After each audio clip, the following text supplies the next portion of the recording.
It was the 12th inning of Game 5 against the Mets in 2015, the Royals and the Mets in the World Series.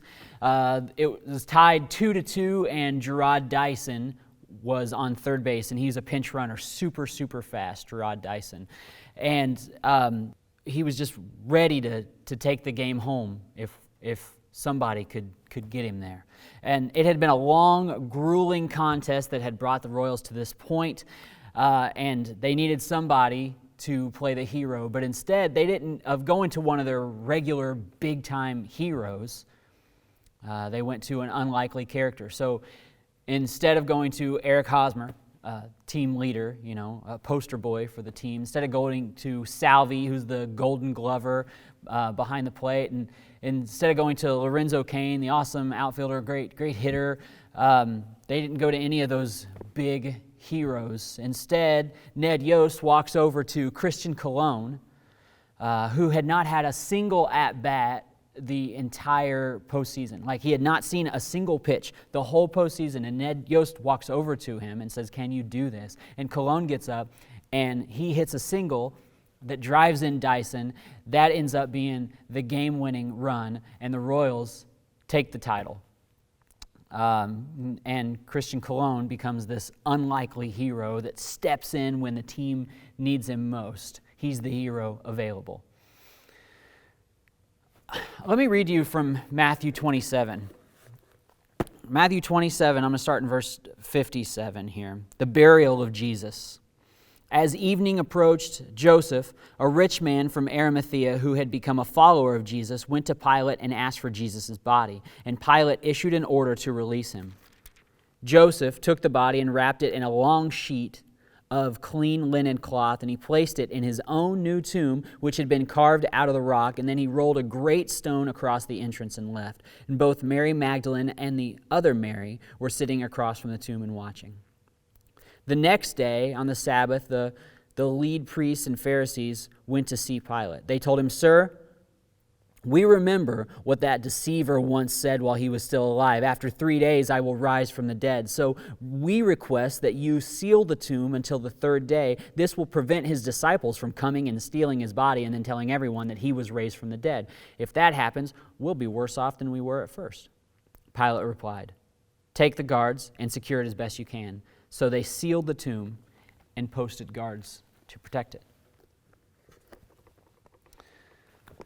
It's Good Friday, and that's a weird title. We don't call it Good Friday because it's really a good day. It's good like in the sense that means holy, like you might say the good Lord or the good book. It's Good Friday. It's often called also Holy Friday or Black Friday.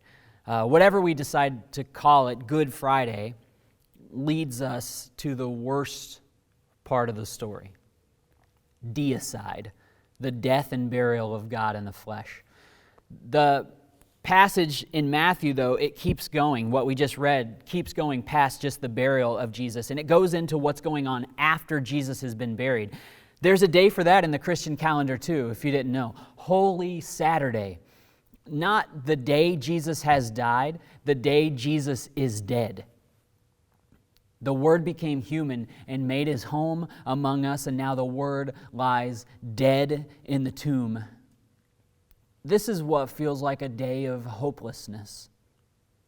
For the disciples, you've got to imagine that the adrenaline that's been coursing through their veins for the last 24 hours has finally worn off, and they're realizing that Jesus is actually gone. It's actually happened. He's dead. This is the day when it feels like the world could completely overwhelm. I mean, what sort of argument do you have when your Lord is lying dead behind a rock? I know I'm not really adding to anyone's joy right now, but I've been given the difficult task of asking us to collect our minds and our hearts behind this scripture reading for this day, and no one likes to be the bearer of bad news.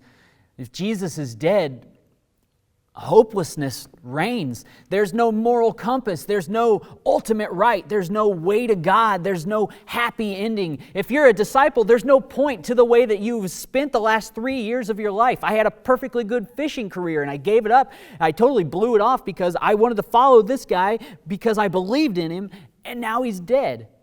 The disciples now have nothing left to offer, and they're nowhere to be found. But here's the thing. God makes a way. Joseph of Arimathea shows up. He's in all 4 gospel narratives, Joseph. He's interesting. The disciples, after Jesus' death, they end up hiding like behind locked doors because they're afraid of the other religious leaders. So the disciples are gone and their team captain is gone. But if we use all 4 of the Gospels, we can kind of put a profile together on who this Joseph of Arimathea was. First, he was a rich man. He's a member of the high council, which is crazy that Joseph, the one who shows up here in the story, is a member of the same council that had made this plot against Jesus to make sure that they saw him killed. But he disagreed with their actions against Jesus. So we have this rich and powerful man who's part of the council, and he comes out of nowhere, out of left field, if I can continue to use baseball metaphors. He's not one of the heroes. He's not Peter, the rock on whom the church will be built. He's not the disciple that Jesus loved, John. He's just this random guy that shows up the day that God in flesh was killed.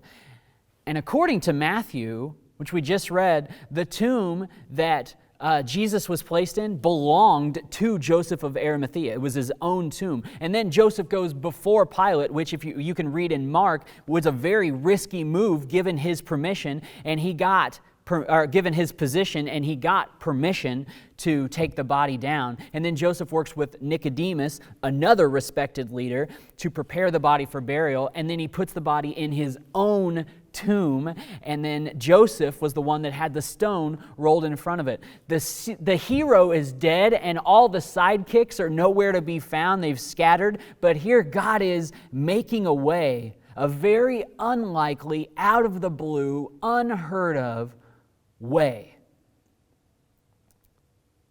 So if you don't feel like there's a way, if you feel like God is silent, nowhere to be seen, like it's the day Jesus was dead in the tomb, take a moment and consider the story of Joseph of Arimathea. He wasn't the answer to the whole story, but he made a way. He fulfilled prophecy. Isaiah 53 tells of Jesus being buried like a criminal and put in a rich man's grave. Crazy, right? This prophecy was fulfilled by this rich man. You might feel like God is silent, and maybe you're in a season of waiting, and in some way we're all in a season of waiting right now. After all, it's Lent. It's Good Friday. Jesus has been killed, and it's Holy Saturday. Jesus is dead. But God is doing work, maybe behind the scenes, maybe in ways that you would never expect. Perhaps Joseph of Arimathea, that sort of moment is going to take place when all the heroes are gone and everything is quiet. When all seems hopeless, maybe it's then that God will make a very unlikely way. And do you know where that way is leading, friends? I have the answer for you. It's Good Friday, Black Friday, Holy Friday. But Sunday's coming.